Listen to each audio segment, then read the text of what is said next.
And so you can see the perks of the job aren't too bad in the land of TV presenting, because the Red Room has now finally landed me with a bevy of beauties, and not only a bevy of beauties, but mostly Irish, almost 5 Irish.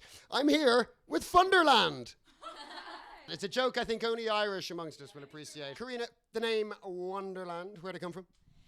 We had been trying to decide names for like about a year and a half, and one day us girls and Kian went for lunch, and on the way back from lunch we saw a bus, and on the bus that drove past, it was the Tim Burton movie Alice in Wonderland, and Kian was like, what about Wonderland for name? And we were all like, no, not really, and then we ended up loving it. Music is obviously a big thing. However, in years past, let's all be honest, boy bands and girl bands alike may have kind of massaged the music out and the styling in, and now there's no denying you girls look exceptionally stylish. But one thing I did notice, you can all sing. Oh, thank you. That's nice. Yeah, I mean... Is this a first? What, for styling or singing? For let's be honest, for girl band these days, you know? I think for us it's just about the songs. You know, as long as our songs are good and hopefully we do a good job of them, then we're happy. I mean, us personally, we do love a lot of the girl bands that are out there. They do a brilliant job at what they do, and I do think they are good singers in their own right, you know? You have, can we call it a reality show? Yeah, it's like a documentary, isn't it? It's not like, it's not 24/7. It's just basically the camera's following us when we're working, when we're singing, rehearsing, and doing what we love to do. Is it reality? Yeah. It's real. It's us doing what we love, and we're living our dream. We're very lucky to have an ITV program this early. We haven't even released a single yet, so it introduces people to us and our music and who we are. Let's talk about Louis. I think Louis Walsh is a music genius. Like, not a lot of people know that he's like music recollection in his head of songs. He's such a musical man, and that's what makes him good at it. And you know, I don't think that you necessarily get to see all of that on The X Factor with him, but we absolutely have seen that side of him, and we're so lucky to have him as a manager. And we're very protective of him as well. Yeah, we are a bit protective. That other bloke, Ken or Kian or whatever his name is, what do you make of him? I can't remember what his name is. Yeah, good-looking fella, Kieran, I think that's it. Yeah. Blonde. Yeah, you know? Yeah, a little bit. I bumped all right, into him I'd a say. couple of times. So you did. Let me ask you something. At what stage did you think, yes, my manager and my husband, that's a good idea? Well, it wasn't my idea, you see, because it was like Louis' idea, and he rang Kian and said, I want to put a girl band together. I'd like Jodie to audition for it.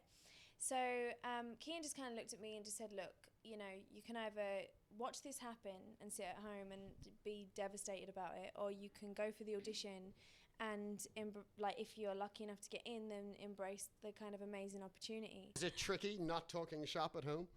No, we do discuss it. Like, we would talk like shop, but to be honest, when we're at home, the girls are at home with us. They're like always around mine, because we live in the same development block, so we're always together. And you know, you do talk about it, and then you move off of it. It's not as hard as you think it would be, if you know what I mean. Kian actually cooked us a lovely roast dinner yesterday, which was lovely. He can cook. Actually, amazingly, yeah. It was Makes it so much more difficult for the rest of us. Living in the house or the complex together, I'm sure that on your media faces you all have to say it's all going swimmingly, but are there times of toughness and roughness? Surely 5 girls living together, woof. We cry together, we laugh together, we get hormonal together. Like, it happens. We're not going to sit here and go, oh, we constantly have smiles on our faces, like, all the time, because that's not honest. That's not the truth. I mean, in all honesty, we don't argue. Like, we discuss things. we go over and like get do you want a cup of tea, or would you like, what's like, are you all right? Like, we're just so soft. We're all just such softies. So It's not a spare room, is there? Questions, modern technology, mobile phones and the likes. Our fans, your fans, want to get in touch and find out exactly what Wonderland is all about. I told them it was Wonderland, so they've now sent questions in for each of you. You're up for it? Yeah. Brilliant. That's cool. Question 1 comes from Addicted to Wonder. You've been a long time in the making. Why has it taken so long for you to be released to the world? When we first did the auditions, we kind of was just allowed time to be a band and become friends, and then we got together and we did our showcases and got our record deal, and that was only last March. So we've only really been recording the album for the past kind of year. It wasn't really deliberate. It was just kind of the old-fashioned way of putting a band together and doing it slowly. We've got a question here from Hayley Chapman. Hayley Chapman wants you to say, how would you describe your experience so far in 3 words? Amazing, surreal, and exciting. Absolutely, unbelievably unreal. Incredibly fantastic Wonderland. Got stuck in the last one there. The ultimate dream. Wishing you had said that now, right? Yeah. Fun, happy, completely overwhelming. That's 4, but I don't care. Hopefully we'll see you all topping the charts in Ireland and the UK, ladies and gentlemen, and domestic pets watching television. This has been Wonderland in the Red Room.